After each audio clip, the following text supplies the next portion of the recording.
અરે બેન, અમે તો છે ને મારી વહુને બધી છૂટછાટ આપી છે. કોઈ જ અમારા ઘરમાં રોકટોક નહીં. હા, એને જો જીન્સ ટોપ બધું પહેરવું હોય ને તો પહેરવાનું, તારે ઉપર રૂમમાં પહેરી લેવાનું, બસ પહેરીને ફોટા ફોટા પાડ બરાબર.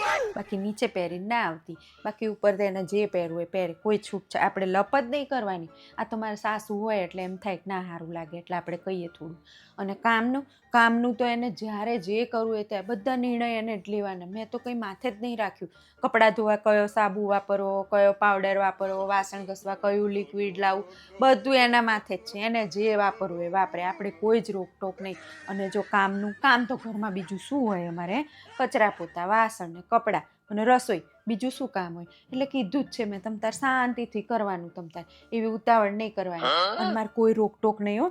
એને જેટલા વાગે વાસણ ઘસવા હોય વાસણ ઘસે, કપડાં ધોવાય, વહેલું મોડું થાય તોય આપણે કોઈ દિવસ નહીં બોલવાનું કે આટલું મોડું શું કરવા કર્યું. એને કરવું છે ભાઈ, ભલે ને કરતી, જ્યારે કરવું હોય ત્યારે કરે. એટલે કોઈ જ રોકટોક નહીં. અને લગ્ન પછી છે ને એને ભણવું હતું તો મેં કીધું કંઈ વાંધો નહીં. તો મેં છે ને 3 વર્ષ તો કોલેજ કરાવીએ ને. હા, પછી આગળ મેં કહી દીધું ભાઈ જો મારે વેત નહીં, હવે આપણે પછી ખર્ચો પહોંચી વળવો પડે ને. અમારા ઘરમાં કોઈ રોકટોક નહીં એને તમતાર.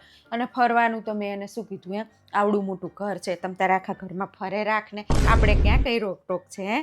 આપણે ફરવી જ છીએ ને ઘરમાં, તુંય ફરે રાખ, કોઈ જ રોકટોક નહીં અમારા ઘરમાં. હા, અને પછી છે ને મેં તો એને કહી દીધું હો, તમતાર ખાવાનું છે ને અમને નહીં પૂછવાનું શું બનાવું શું કર, તાર જે બનાવવું એ બનાવી લે. બધાને જોઈ લેવાનું કે ભાઈ બા છે તો થોડુંક દાળ ભાત ને એવું ખાય, ખીચડી દાળ ભાત તો એવું કરી દેવાનું.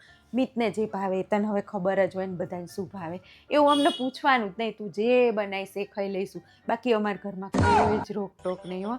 અત્યારે અમે છોકરીને વહુને કોઈ આમ ફેર જ નહીં માનતા. એવું જ લાગે કે અમારી છોકરી છે ઘરમાં. એટલે અમારે તો સારું, વહુને કોઈ જ રોકટોક નહીં.